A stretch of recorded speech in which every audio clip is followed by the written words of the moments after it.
Express. A terrorist break into another secondary school in Nasarawa kidnapped dozens of students.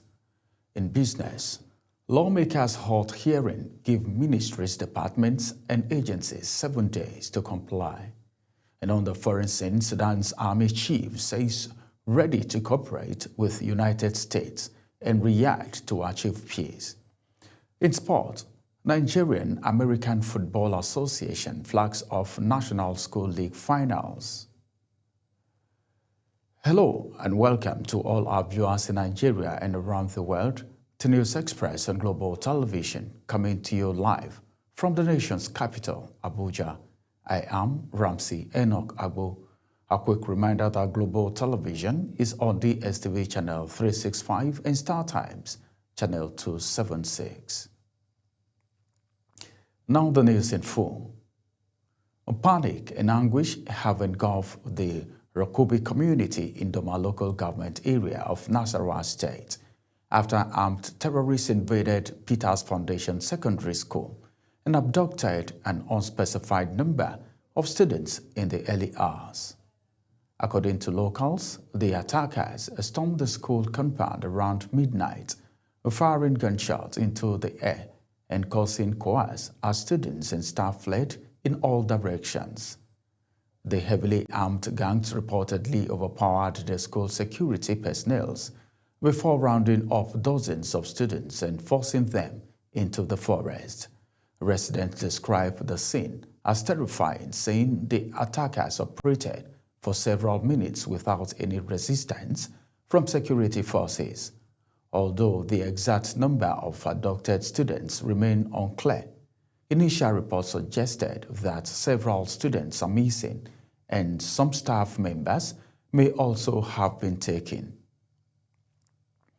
The Niger State government has expressed deep sadness over the kidnapping of pupils from St. Mary's School in Agwara local government area, describing the incident as disturbing and unavoidable. In response to the intelligence authorities had issued directives suspending all construction activities and ordering the temporary closure of boarding schools within the vulnerable zone. The security agencies have launched a full-scale investigation and a search and rescue operation to rescue the safe return of the abducted pupils. The government urged school proprietors and community leaders to comply with the security advisories and appeal to the pupil to remain calm while supporting security efforts with useful information. The Kebbi State Governor Nasir Idris has demanded explanation from military authorities over the withdrawal of troops from Government Girls Comprehensive Secondary School, MAGA, shortly before dozens of schoolgirls were abducted in Danko Wazaga local government area. Idris spoke while receiving the president of the Nigerian Labour Congress, Joe Ajero, who led a solidarity visit to the state.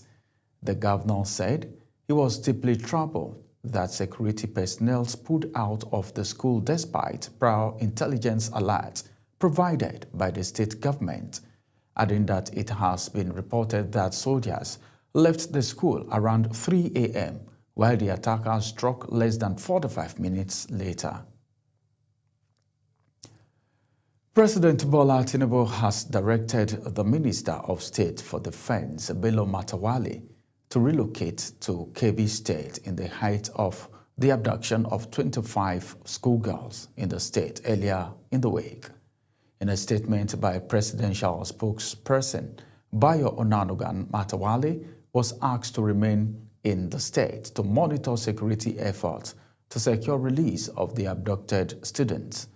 This was as the suspected bandits that kidnapped about 38 worshippers at the Christ Apostolic Church CAC Oke Ishegun in Ekuru Town in Ekiti local government area of Kwara State have placed 100 million naira ransom each on the 38 abductees.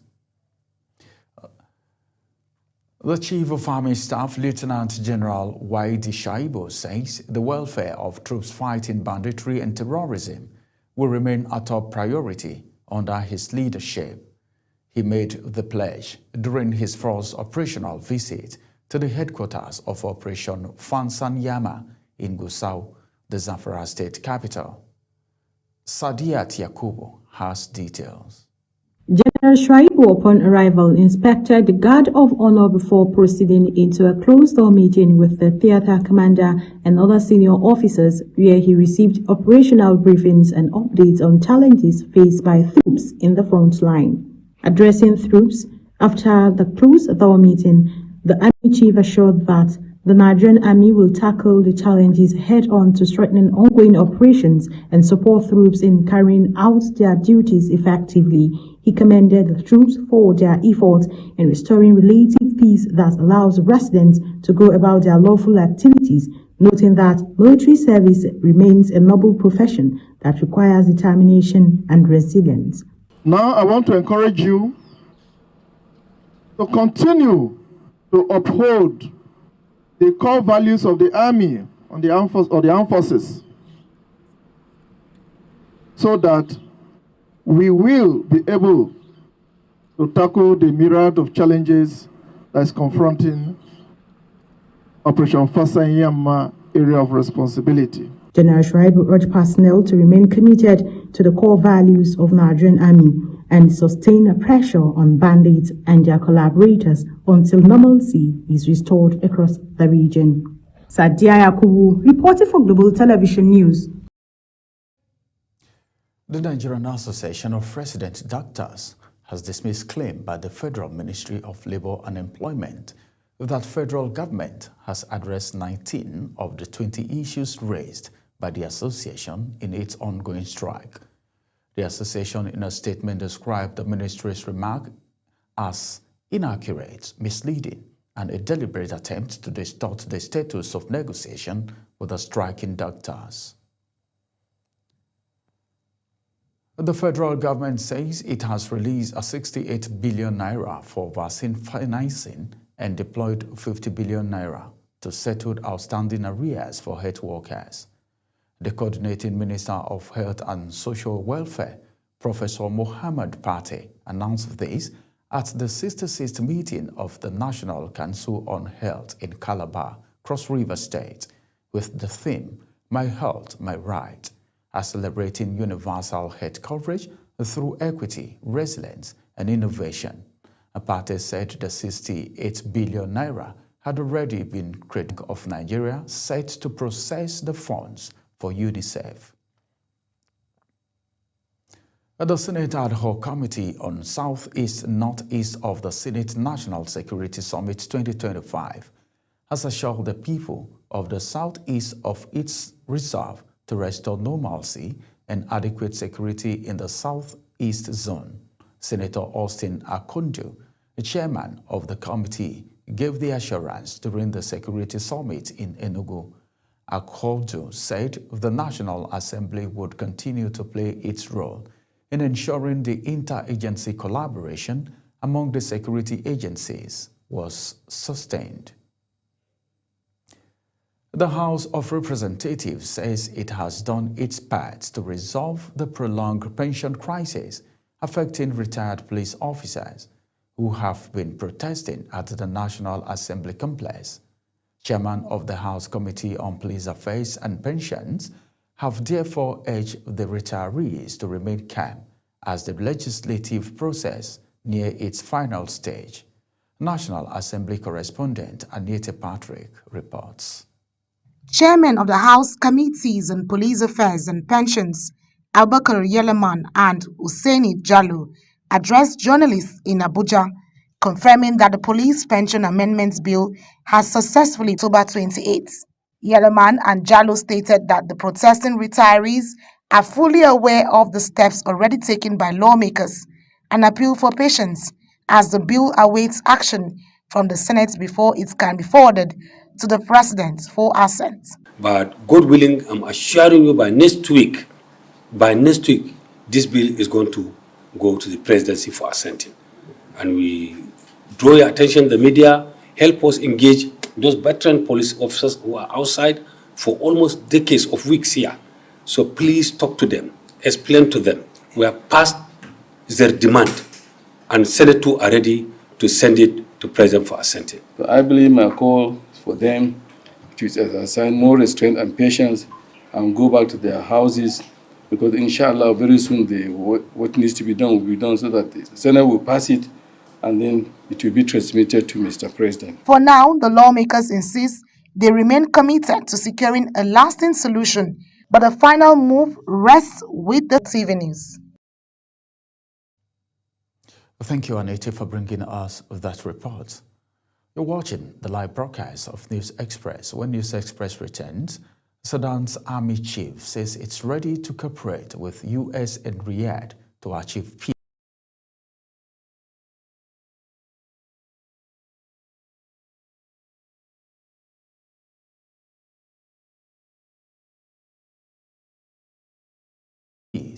Details coming shortly, plus business and sports stories on the other side of this break. Please stay with me.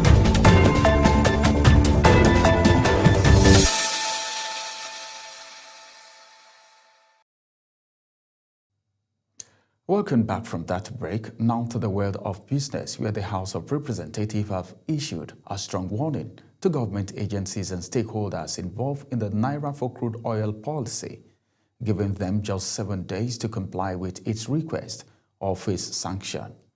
National Assembly correspondent Anita Patrick reports. The ad hoc committee investigating the implementation of the policy says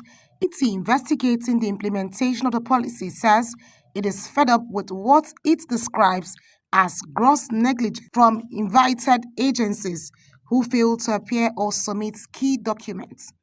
Chairman of the committee, Boniface Emerengwa, announced the ultimatum after a scheduled investigative hearing collapsed due to the absence of key stakeholders.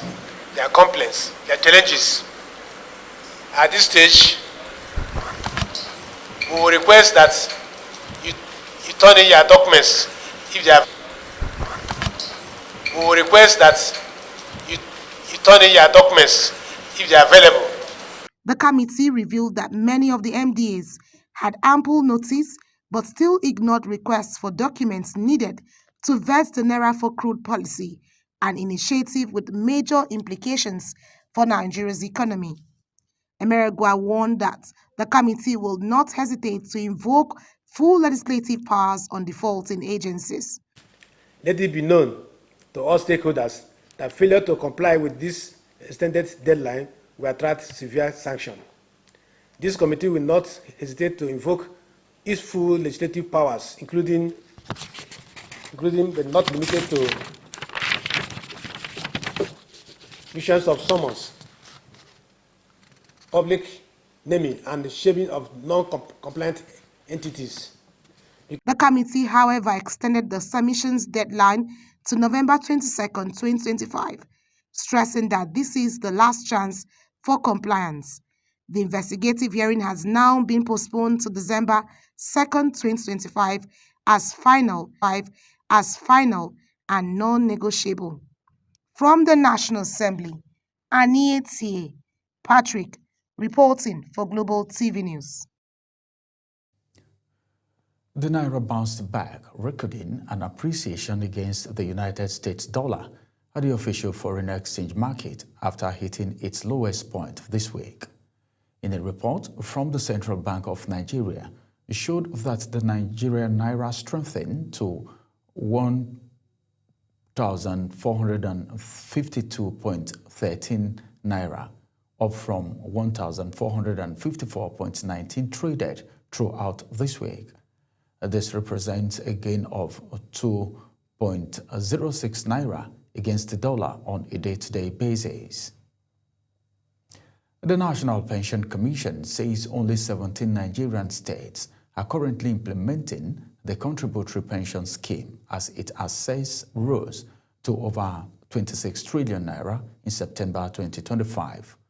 Omolola Oluwararon disclosed this during an event in Benin, Edo State, who was represented by the Commission's Inspectorate Commissioner Samuel Chigozie Uwendu, stressing that CPC plays a vital role in national economic development. Oluwararan noted that the scheme illustrates a decisive break from past dependence on state-provided old age financial security to a new culture of retirement savings and forward planning.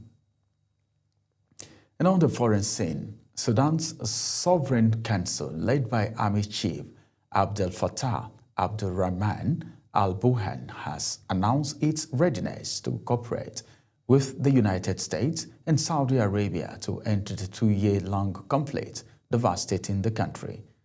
This statement comes after United States President Donald Trump signaled his willingness to work with Saudi Arabia, the United Arab Emirates, and Egypt to resolve the fighting between the Sudan's army and the Rapid Support Forces, that is, RSF. The Council expressed gratitude to both nations for their ongoing efforts to halt the violence and affirm its willingness to participate seriously in peace initiative for Sudan. The Council on American Islamic Relations, that is CAIR, has filed a federal lawsuit against Texas Governor Greg Abbott after he forcefully declared CAIR's Texas chapter as foreign terrorist organization. CAIR General Counsel Lena Masser stated in a statement announcing the joint lawsuit with the Muslim Legal Fund of America that the group had won 3 cases against Abbott for his efforts to violate the First Amendment by punishing critics of the Israeli government. The lawsuit, which also targeted Texas Attorney General Ken Paxton, seeks to block Abbott's designation of the group as a terrorist organization, arguing it's both unconstitutional and defamatory. Leaders from the world's largest economies are set to gather in Johannesburg to discuss the most important global economy and political issues. Edikan Michael has the report. Although it's the 20th meeting of its kind, it's the first summit to ever take place on the African continent. As host, South Africa's choice of the theme Solidarity, Equality, Sustainability speaks to its own history as well as the developmental challenges facing Africa and the global south. South African law enforcement agency says that security measures have been put in place to safeguard delegates from November 21 to 24, which will bring together leaders from the world's major economic powers. One of the key recommendations of the report is the creation of a permanent international panel on inequality modeled on the IPCC for climate change. This will ensure that inequality continues to be discussed by leaders as an ongoing topic in the G20 and beyond, and including in other multilateral platforms. Several groups, including climate activists, pro-Kashmiri campaigners, and women's rights groups, are expected to hold protests.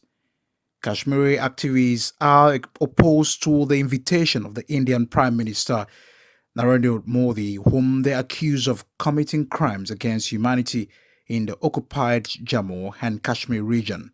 Several heads of state have confirmed their participation in the summit, except United States President Donald Trump, who said no American official will attend the summit as he accused South Africa of human rights abuses against the white Afrikaner population. South African government has, however, denied several times allegations of systematic persecution, murder, or confiscation of land targeting white Afrikaner farmers, saying the claims are not substantiated by fact. It has taken nearly 2 decades for the G20 to arrive on African shores and to seek solutions to the challenges Africa faces in the pursuit of progress informed by the principle of African solutions to African problems. And here is an opportunity for Africa to work collectively to deliver the message on the continent priorities and promoting the development agenda of Africa and the global south. From London, Edikan Michael, reporting for Global TV News. Now let's take you to the world of sports. The Nigerian American Football Association has officially opened the national finals of the Nigerian Secondary School Flag Football League Season 4, marking another milestone in the sport's rapid expansion across the country. Briefing the media at the opening ceremony, Oluwase Obatalo, Vice President of NAFA, said the league has grown into national data-driven development platform, leveraging sport to empower young Nigerians. Obatalo said participation has expanded from a handful of schools to a nationwide competition, with 11 states competing in the preliminaries and 7 states qualifying for the 2025 Akiti Bowl 3 finals. The Nigerian Rugby Football Federation has named a 42-man provisional squad for the forthcoming Heritage Cup meeting with Ghana, confirming its intention to field an entirely home-based stations for the contest in Accra on November 29. The fixture will take place at the University of Ghana Rugby Stadium and has been billed as a grudge match between two long-standing rivals. The Federation said the squad will open camp in Lagos on November 22, while players expected to report at Ojes Hotel on Jones Street in Ebute Metta. The All Federal Capital Territory Sport Association, AFSA, has taken a major step in its quota to drive sports development in Abuja and beyond with the appointment of Prince Otto Eze as its grand patron. The strategic move is expected to further boost the organization's effort in promoting sports development, nurturing young talent, and driving excellence in sports.